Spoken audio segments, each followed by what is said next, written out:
नमस्कार मंडळी. Big boss मराठीचा सीझन 5 धमाका करताना दिसत आहे. मात्र निर्मात्यांनी अचानक मोठा निर्णय घेत हे सीझन 70 दिवसांमध्ये संपवण्याचा निर्णय घेतला. निर्मात्याच्या या निर्णयानंतर चाहत्यांना अत्यंत मोठा धक्का बसला आहे. हेच नाही तर सीझन धमाका करत असताना निर्मात्यांनी असा निर्णय का घेतला हा प्रश्न सातत्याने उपस्थित केला जात आहे. बिग बॉसचे हे सीझन रंगात आलेले असताना आता बिग बॉसच्या निर्मात्यावर अत्यंत गंभीर आरोप केले जात आहे. प्रेक्षकांकडून हे आरोप केले जात आहे. सूरज चव्हाण याच्याकडे मुद्दाम निर्माते हे दुर्लक्ष करत असल्याचे सांगितले जात आहे. अभिजित सावंत याला विजेता करायचे असल्याने निर्माते हे सूरज याच्याकडे दुर्लक्ष करत असल्याचे सांगितले जात आहे. सूरज चव्हाण हा जवळपास सर्वच आठवड्यामध्ये नॉमिनेशनमध्ये जातो आणि प्रेक्षक त्याला मोठ्या प्रमाणात मदत करत सुरक्षित करतात. हेच नाही तर सूरज चव्हाण याचा चाहता वर्ग अत्यंत मोठा आहे.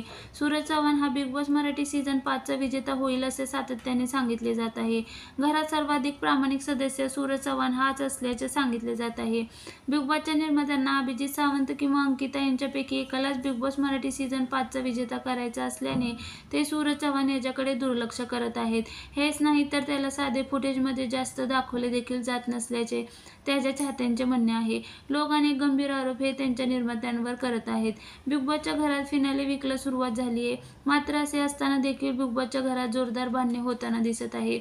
अभिजित व अंकिता यांच्यामध्ये जोरदार वाद होताना दिसत आहेत. मुळात अंकिता हिला अभिजित याने निकितशी बोलल्याचे अजिबात आवडत नाही. यावरून दोघांमध्ये जोरदार वाद झाल्याचे पाहायला मिळत आहेत.